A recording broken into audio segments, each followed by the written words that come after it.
ভকতব সদনীয়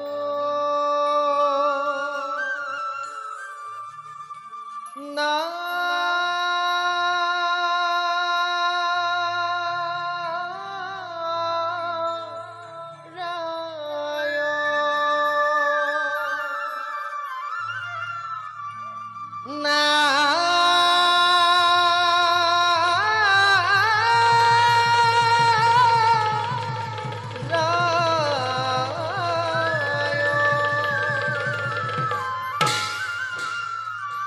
ভকতব সদনীয় তুমি হৰি নাৰায়ণ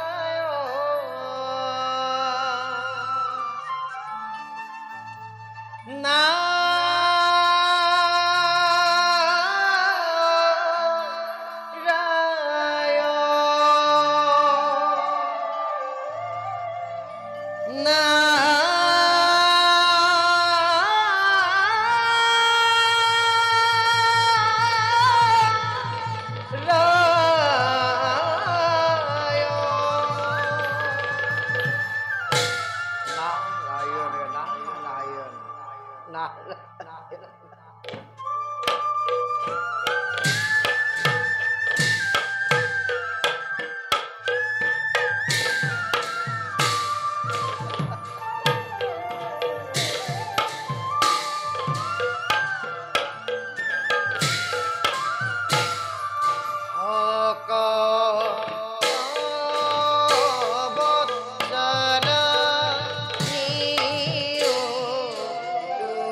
আজি আমাৰ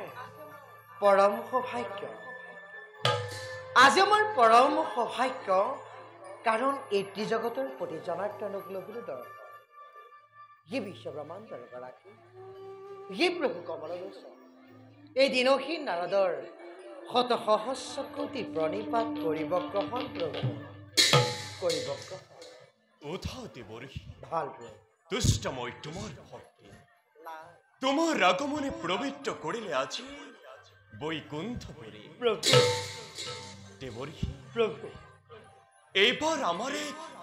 পরম ভক্তর পরীক্ষার বাবে তোমার হব অতিকৈ প্রয়োজন কোন সেই মহান ভক্ত প্রভু যেন ভক্তির পরীক্ষার বাবে এই দেবঋষির হয়েছে প্রয়োজন এইবার মই পরীক্ষা করি অবন্তী রাজ্যের রজা দুম্যধেন প্রভু অবন্তীরা দুর্মুখেন তো আপনার পরম ভক্ত তেনেস্থলত তেওরই ভক্তি পরীক্ষা নবুঝিলো প্রভু নবুঝিলো পরীক্ষার কারণ দেবর্ষি প্রভু তুমি তো জানাই প্রভু আমি আমার পরম ভক্ত সকলের পরীক্ষার যোগেদি জগতত ভক্তির মহিমা বিরাজ কৰি আহিছো কেৱল সিমানেই নহয় লগতে অশ্বপতিৰ কন্যা সাবিত্ৰী সুন্দৰীৰো সতীত্ব গুণৰ মহিমা জগতত বিস্তাৰ কৰিব লাগে নাৰায়ণ নাৰায়ণ কিন্তু সেই জনাৰ্দন কিদৰেনো ৰাজা দুৰ্বৎসেনৰ ভক্তি পৰীক্ষা আৰু সাবিত্ৰী সতীত্বৰ গুণৰ মহিমা এই জগতত কৰিব বিচাৰ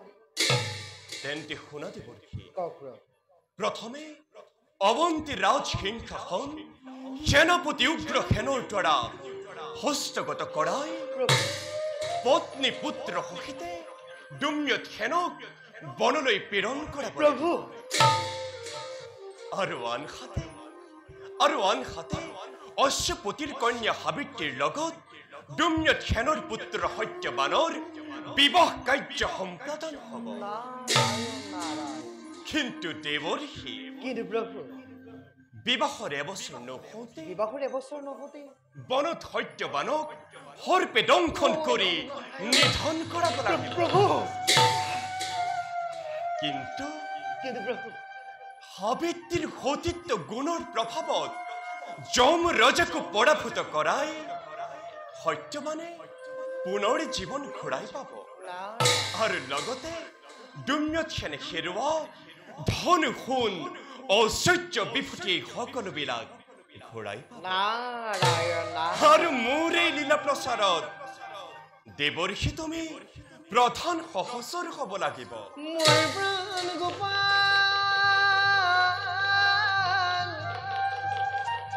দীনবন্ধু নাৰায়ণ ই মোৰ প্ৰাণ